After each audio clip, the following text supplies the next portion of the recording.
In our gospel today, the disciples present to Jesus a very reasonable question. Lord, why do you speak to the crowd in parables?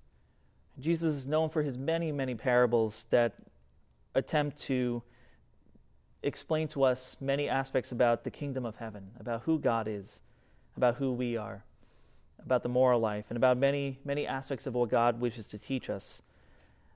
But of course, the disciples, many of them want an easier way, because with parables, it may not be entirely upfront what Jesus wants us to understand. The disciples want an easy explanation. The disciples want some sort of easy, logical thing to follow. I mean, wouldn't it be easy if Jesus just plainly told us everything that he wants us to believe, every single aspect of what we want? But that is not the faith. The faith isn't a logical series of just plain things for us to memorize, as if we were memorizing our multiplication tables. That's not the kind of relationship that God wants with us. I was having a very interesting conversation the other day with a psychologist, and he was explaining the phenomenon of brain lateralization, and just in the plane of it being that, all right, the left side of our brain and the right side of our brain have some elements of distinct functioning. And right, the left side of our brain is the more logical side, whereas the right side of our brain is the more nonverbal side. The left side of our brain deals with calculations, deals with many things regarding mechanics, logical aspects, whereas the right side of our brain deals with a lot of the hidden things that we deal with. It's that which is activated more in terms of art and beauty and things that may not be necessarily immediately apparent to us. And that's why when we see why the Lord wants to speak in parables, he wants to just offer us more than something that is purely logical and mechanical, because God isn't mechanical.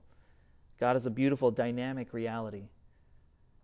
And so when we are called to love the Lord with all our hearts, with all our souls, with all our minds, we're called to love the Lord with the entirety of who we are, the entirety of the human person, which means to come to know the Lord not just as something to be memorized or something to pass an exam for, but rather a beautiful relationship that we can have, where our entire brains, left and right, our entire selves are activated and drawn into the mystery of who God is. That's what God wants. God doesn't want us to simply know things about him, but he wants us to know him. God doesn't simply want us to memorize a series of facts, but he wants us to delve deep into these mysteries and to discover who he is. What a great thing we have that the Lord doesn't just give us a list of things to memorize, but rather he gives us the ability to delve.